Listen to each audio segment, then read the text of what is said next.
Dans le monde canin, certains préparent les chiens à performer, tandis que d'autres consacrent leur vie à leur redonner confort, mobilité et qualité de vie. Notre invité d'aujourd'hui fait partie de ces professionnels essentiels qui accompagnent les chiens sportifs, âgés, anxieux ou en convalescence vers un mieux-être durable. Aujourd'hui, nous recevons Marie-Pierre Grenon, fondatrice d'un institut thérapeutique canin.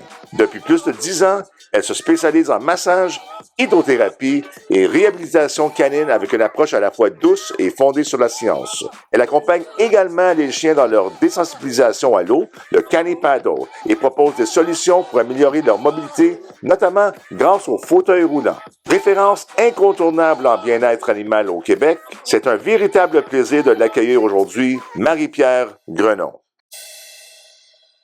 Ouais. Donnons à nos auditeurs une idée claire de votre univers.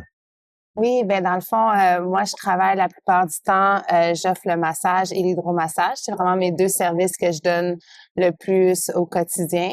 Je travaille avec des chiens vieillissants, post-chirurgie ou en réhabilitation ou vraiment des chiens qui ont une blessure ou des chiens sportifs qui font du travail. Puis qu'on est là plus dans la prévention au niveau du massage et de l'hydromassage. Qu'est-ce qui vous a amené à choisir cette voie, à consacrer votre carrière au bien-être et la réhabilitation des chiens? Oui, ben en 2011, j'avais un labrador qui avait quand même déjà 6-7 ans. Puis on faisait beaucoup de courses. C'était un labrador croisé lévrier. Puis je voulais prolonger sa santé articulaire. Donc pour moi, c'était naturel qu'il ait besoin de massage. Je me dis, un chien, c'est fait de muscles, d'os, tout comme moi. Fait que si moi, je me fais masser, que j'ai des problèmes de genoux, je voulais vraiment aller côté préventif pour pouvoir prolonger la santé articulaire de mon labrador. Donc, est-ce qu'on peut dire que ça couvre la prochaine question? J'allais dire, y a-t-il un moment marquant au tout début qui vous a confirmé que c'était plus qu'un métier, que c'était un véritable vocation? J'ai toujours grandi avec des animaux. J'ai toujours eu plus que 2-3 chiens. Puis en même temps que mon labrador, j'ai adopté un petit chihuahua qui faisait de l'anxiété. Puis le massage l'aidait vraiment beaucoup à être moins anxieuse envers les étrangers, à moins japper aussi, à être moins réactif à tout ce qu'elle voyait. Fait que le fait de se faire masser au quotidien, ça l'équilibrait psychologiquement. Comment décrivez-vous votre approche lorsqu'un chien arrive pour une première séance, anxieux, souffrant ou en perte de mobilité? Ce qui est primordial, ce qui est vraiment important, c'est que je laisse le chien venir à moi. Donc, premièrement, je ne vais jamais rentrer dans la bulle du chien, c'est le chien qui va venir à moi. J'ai un tempérament assez calme, les chiens ressentent beaucoup les choses. Oui. Donc, ils ressentent vraiment que j'ai de l'amour pour eux. Donc, je les laisse vraiment venir à moi, puis souvent, c'est eux-mêmes dans mon environnement de travail qui vont se positionner. Chaque chien a sa position favorite. Chaque chien a ses endroits bonbons qui va me démontrer qu'il aime se faire manipuler. Fait que ça soit un chien qui a une problématique, exemple, un genou, mais je vais pas tout de suite m'attarder à ce genou-là. Je vais aller travailler le corps complet de l'animal, puis je vais créer ma confiance comme ça, parce que souvent, il a été beaucoup manipulé à ce genou-là en question. Donc, moi, je ne veux pas, le chien a compensé à l'autre jambe, il a compensé au niveau du dos, au niveau des pattes avant. Fait que moi, je vais toujours commencer par l'endroit qui est pas blessé pour créer un lien de confiance, puis Pour éviter le traumatisme. aussi, puis pour qu'il se détende plus facilement. Ouais. Si on veut pas masser un chien qui est raide, qui est tendu, qui est aux aguets, fait qu'on veut vraiment y aller doucement puis de respecter le chien. En dehors de votre pratique, qu'est-ce qui vous aide à garder l'équilibre et l'énergie pour accompagner autant de chiens et des familles? C'est sûr que je suis quelqu'un qui vit que dans le monde canin. Donc, c'est sûr que je suis entraîneur canin aussi. Donc, j'accompagne les gens avec leurs chiens à domicile. Je vais aider au niveau des suppléments naturels de la nourriture, parce que j'ai des formations à ce niveau-là. Donc, je vais vraiment les accompagner au niveau de la nourriture, des suppléments qu'ils peuvent ajouter pour des allergies, pour des problèmes articulaires.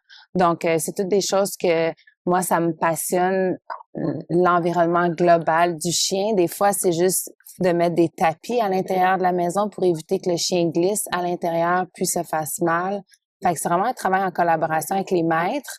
Moi, c'est sûr que maintenant, je fais de la garderie de jour, garderie de nuit, parce qu'un chien bien équilibré qui dépense bien son énergie va avoir une meilleure santé de vie, puis va avoir un meilleur lien avec le maître, va faire moins de mauvais coups à la maison en dépensant bien son énergie. Donc, Super. Approfondissons un peu votre parcours. Donc, quels sont les défis particuliers que vous rencontrez le plus souvent avec les chiens âgés, anxieux ou en convalescence? souvent, moi, quand j'ai des chiens âgés, ce qui est le plus difficile, c'est que je m'attache à eux. Puis, veux pas, sont en fin de vie. J'aurais aimé ça les rencontrer plus tôt dans leur vie pour aller côté prévention, travailler plus au niveau de la perte musculaire, au niveau de leur embonpoint, au niveau de soulager les douleurs. Mais oui, souvent, veux pas, je les accompagne jusqu'en fin de vie. Donc ça, c'est mon petit côté où que je suis tellement amoureuse des chiens que je crée un lien avec la cliente, avec le maître. Fait que souvent, ben, veux pas, je dois les accompagner dans le deuil aussi. J'apprends à me renforcer moi-même pour mes propres chiens, I guess, dans le futur. Fait que c'est vraiment ce côté-là le plus difficile quand j'arrive à des chiens âgés parce que je m'attache très On rapidement s'attache, à ma hein? Ouais. clientèle. Vous utilisez l'eau comme outil thérapeutique, que ce soit en hydrothérapie ou en canipado. On va vous demander d'expliquer ça. Euh, Qu'apporte selon vous ce contact avec l'eau que d'autres méthodes ne permettent pas? L'eau, c'est une médecine naturelle chez les humains qui existe depuis très, très longtemps. On connaît tant de bienfaits à faire des exercices dans l'eau pour des personnes en réhabilitation. Donc, c'est vraiment la même chose pour un chien. Dans l'eau, on peut aller chercher l'apaisanteur. Donc, il n'y a pas de poids sur ses articulations. Donc, il y a peu de risques de blessures dans l'eau. Donc, on peut aller chercher autant des étirements, du gain musculaire, de la perte de poids. La plupart des chiens aiment pas la manipulation des pattes, donc dans l'eau, ils s'en rendent un peu moins compte. Puis aussi, dans l'eau, veux pas, on a un contrôle parce que il y en a qui aiment l'eau, il y en a qui aiment moins l'eau. Donc souvent, ils sont portés à vouloir se coller sur moi pour avoir une sécurité. Donc c'est vraiment là, l'eau, autant que je vais ajouter du sel d'Epsom qui va aider énormément à aider les chiens qui ont de l'arthrite, de l'arthrose, des problèmes articulaires de vieillesse. Puis, si tu veux aller au niveau du cani-paddle, dans le fond, Revenir, excuse-moi, oui, vous faites ça dans les bassins? oui, j'ai des bassins intérieurs. OK. Souvent, l'eau est plus chaude que froide. Puis, c'est vraiment là qu'on travaille dans un centre intérieur. Puis, l'été, je le fais aussi à l'extérieur, ce qui est plus familière avec un environnement d'un chien naturel. OK. Et le canipado, tu disais. Le cani-paddle, dans le fond, c'est vraiment une belle activité que les chiens font avec leur maître. Donc, je fais de la désensibilisation au cani-paddle, autant au sol que dans le lac. Excuse-moi, j'ai une vision avec un chien avec un paddleboard, excuse-moi, mais continue, excuse-moi. Ben, veux pas, il y a des équipements pour que ça soit sécuritaire pour le chien. Puis, chaque chien réagit différemment à être sur une planche sur l'eau. Donc, veux pas, moi, ça, j'ai des cours en privé et en groupe parce que de plus en plus, les gens veulent faire une activité avec leur chien. Ils sont capables de rester stables et équilibrés sur la planche. Il y en a qui aiment l'eau, donc ils vont vouloir sauter à l'eau. Mais il y en a d'autres qui vont vouloir plus se coller à leur maître pour aller chercher de la sécurité. Incroyable. Incroyable. Mais peu importe la race, c'est une super belle activité. Puis encore dans un endroit un bassin ou une piscine restreint ou un petit peu plus un lac. Oui, Ah oui, un lac en naturel. dans le naturel. Fantastique. Ah ben, Les chiens aiment la nature, donc tu nous apprends quelque chose. On retourne aux propriétaires, aux maîtres. Quand vous accompagnez les propriétaires, quel est le message ou la valeur la plus importante que vous souhaitez leur transmettre sur le bien-être de leur chien? j'essaie souvent de leur faire comprendre. Moi, ma clientèle, je trouve que l'embonpoint est une cause première des troubles articulaires. Puis souvent, ils vont humaniser leurs chiens énormément, donc ils vont leur donner de la nourriture de table, ils vont leur donner des choses que même eux devraient pas manger, dont des croûtes de pain, des chips, des pâtes. Donc c'est souvent, j'essaie vraiment de des fois commencer à la base, puis de leur faire comprendre comment que l'estomac de leur petit Shih Tzu est miniature, puis que s'ils sont 3, 4 membres dans la famille, à leur donner un petit morceau à chaque repas, ben c'est là qu'ils devraient aller équilibrer avec la portion de croquettes qu'ils vont leur donner. Donc déjà l'embonpoint, c'est un gros challenge et la sédentarité aussi parce que souvent ils dépensent pas assez l'énergie de leurs animaux. On a des perceptions autour de votre travail. Quelles sont les idées reçues les plus fréquentes que vous entendez à propos du massage ou l'hydrothérapie canine, c'est-à-dire des nouvelles technologies ou des collègues qui vous suggèrent de quoi ou que vous, par hasard, trouvez, vous lisez une revue puis une belle idée ou Ben, au départ, au niveau de la perception, les gens, ils pensent souvent que c'est un traitement de luxe, mais il faut comprendre que les chiens en bénéficient énormément, autant au niveau physique que mental.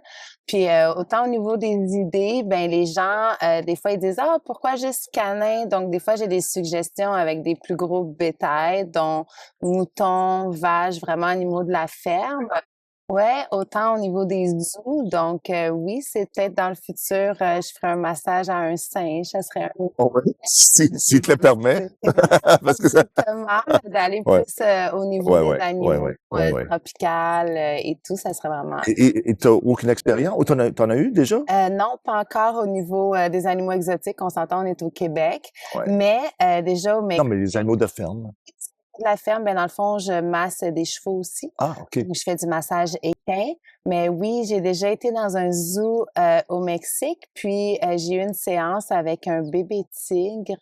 Il était vraiment bébé, puis la manière qu'il agissait avec moi versus les autres touristes avant, on voyait déjà le lien, puis la manière que je le manipulais, qui était beaucoup plus calme, détendu. Exactement, fait que c'est si ça peut fonctionner pour un chien, ça pourrait fonctionner pour beaucoup d'animaux. Et on retourne encore aux maîtres et les propriétaires. Comment qu'ils réagissent, eux, quand ils découvrent les résultats de vos séances pour la première fois? Souvent, ils me disent: «Pourquoi je t'ai pas connu avant?» C'est la première chose qu'ils disent. Tu sais, la plupart de mes clients, on va se voir une fois aux 2 semaines, une fois par mois, une fois aux saisons, tout dépendant l'âge et la problématique du chien. Mais oui, les gens, ils constatent dès la première séance un bienfait chez leur chien, autant physiquement que mentalement. Puis j'en ai même que lorsqu'ils restent durant la séance, qu'ils restent proches de moi durant que je masse leurs animaux, eux-mêmes se disent: «Coudon, on dirait que c'est moi qui ai reçu le massage, je suis détendue» parce qu'ils ont pris le temps d'être dans le moment présent, de respirer, de se détendre, ce que l'humain fait pas dans leur vie quotidienne la plupart du temps. Très bien expliqué. Quel obstacle avez-vous rencontré pour faire reconnaître l'importance du bien-être et de la réhabilitation canin? Bien, c'est sûr qu'au Québec, on est très arriéré dans les côtés soins naturels. L'Europe, les États-Unis, le massage équin, l'hydrothérapie équine existent depuis vraiment plusieurs années. On a beaucoup de maltraitance animale ici au Québec. Donc, c'est sûr que d'essayer de le faire connaître plus, ben moi, je veux pas, je travaille avec des vétérinaires qui sont en médecine alternative, donc acupuncteurs, des techniciennes en laser, en thérapie de laser. C'est vraiment vers eux que je mets mon énergie parce que souvent, euh, le côté plus chirurgie, médication, ça me touche moins. Donc, j'essaie de vraiment garder mon énergie positive. Qu'est-ce qui vous motive le plus quand vous accompagnez un chien en difficulté vers plus de confort ou de mobilité? Ce qui me motive le plus, c'est que je sais comment que l'animal est précieux pour le maître. Le lien, quand que je le remarque tout de suite, quand que la cliente m'emmène son chien. Puis moi, ce qui me motive le plus, c'est de prolonger sa vie aux côtés de son maître. Donc, si je peux l'améliorer mentalement, physiquement, de renforcer le lien, juste de pouvoir permettre à l'animal de vivre quelques années de plus dû à mes soins, c'est vraiment ça qui me motive le plus. Si vous pouviez changer une seule chose dans la façon dont les Québécois perçoivent la santé et le bien-être des chiens, ce serait quoi? Si on parlait de ça un petit peu avant avec des soins naturels et ça. Ben, je pense que ça va être vraiment de les éduquer sur la base de la vie d'un chien. Donc, autant que nos maisons sont pas faites pour qu'un chien monte des escaliers 10 fois par jour, sont pas faites pour qu'un petit teckel saute puis redescende du divan 20 fois par jour parce qu'il voit quelque chose à l'extérieur. Donc, juste de leur faire comprendre que selon la longueur de patte, la longueur du corps, selon la race et tout, ben il y a des choses dans l'environnement de la maison qu'il faut modifier, puis peut-être éviter que le chien monte puis descend les escaliers 30 fois par jour parce que la forme du chien, sa race lui permet pas, puis ça va éviter d'avoir une blessure à long terme, puis éviter un cas justement d'une douleur ou Où voyez-vous le domaine, on va parler du futur, où voyez-vous le domaine du bien-être et de la réhabilitation canine dans 5 ou 10 ans? Et quel rôle aimeriez-vous y jouer? Ben dans le fond, moi, je donne des formations au niveau du massage. Ah. Donc, je veux des mois le plus possible à travers le Québec. Je donne beaucoup de cours à l'international aussi, côté francophone. Donc, je veux vraiment pouvoir permettre à plus de chiens d'avoir les bienfaits du massage, de se soulager. Souvent, les chiens vont pas se plaindre, hein. On s'entend que c'est pas comme un humain. Les chiens ne se plaignent pas. Donc, ils vont endurer une douleur pendant des semaines, des mois, des années, avant même que le propriétaire se rende compte qu'il met un peu moins de poids sur une patte versus l'autre. Donc, je souhaite vraiment que ça soit grandissant, puis qu'il y ait de plus en plus de chiens de refuge, de chiens vieillissants que ça va aider à prolonger leur vie. On le sait, moi, quand j'ai grandi, v'là 20 ans, les chiens vivaient plus de 10 ans. Maintenant, les chiens meurent avant, autour de 7-8 ans, ce que je trouve vraiment inconcevable. Donc, je veux vraiment pouvoir permettre une longévité de vie à les animaux dans un environnement sain et équilibré. Parmi toutes vos expériences, massage, hydrothérapie, mobilité, accompagnement, quel est le moment, puis ça revient un petit peu à une des premières questions, c'est pas grave, c'est important qu'on y revient. Quel est le moment dont vous êtes le plus fier? Je vais vous parler de Lily. Lily. C'est qui Lily? C'était une Saint-Bernard qui détectait les crises d'épilepsie de sa maîtresse. Oh. Lily est tombée paraplégique des 4 pattes, donc un chien de 150-160, paralysé des 4 pattes suite à une opération au ligament du genou qui a eu une erreur lors de la chirurgie. Donc, le chien est tombé paraplégique. La maîtresse avait besoin de son chien. Donc, on a débuté l'hydrothérapie, on a débuté de l'acupuncture, la thérapie du laser, on a mis avec ça des exercices physiques, on a recommencé la marche. Lily s'est remis à marcher les 2 pattes en avant, par la suite les 2 pattes en arrière, mais veut pas, les chiens perdent la masse musculaire très rapidement au repos. Mouvement, ouais. Ça reste un Saint-Bernard, un très long dos, donc beaucoup à relever. Donc, Lily, à l'âge de 5-6 ans, je l'ai eue à la maison en pension en fin de vie. Le fait d'être à la campagne, sans escalier, en nature, lui a donné un 2 ans de plus de vie. Ah! Par le fait qu'elle était motivée par d'autres chiens, par le fait qu'elle avait pas d'escalier comme à la maison. Moi, je l'emmenais faire ses traitements d'hydro 2 fois semaine. Donc, on a poursuivi les traitements. La maîtresse venait la voir à chaque week-end. Donc, le lien était toujours là avec la maîtresse. Puis, encore aujourd'hui, Lily, elle avait son endroit préféré sous un arbre parce qu'on s'entend qu'un Saint-Bernard aime l'ombre. Ouais. Donc, elle avait son endroit préféré. Puis c'est là qu'on a dû mettre fin à ses jours lorsqu'on voyait vraiment qu'elle était trop en douleur. Donc, elle avait quand même une maladie dégénérative qui avait commencé suite à la chirurgie. Donc, ça, c'est vraiment quelque chose qui m'aide à poursuivre ma vocation parce que je le sais que ce chien-là, je lui ai donné une longévité de vie qu'elle n'aurait pas eu si elle m'aurait pas. C'est des années importantes, ça, je veux dire, 2 ans? 2 ans. Et vous avez mentionné quelque chose de très important. Comme encore, je fais la relation avec les humains, être alentour des autres chiens, le social. Le social pour les chiens, c'est important. Hein? Et un effet de meute.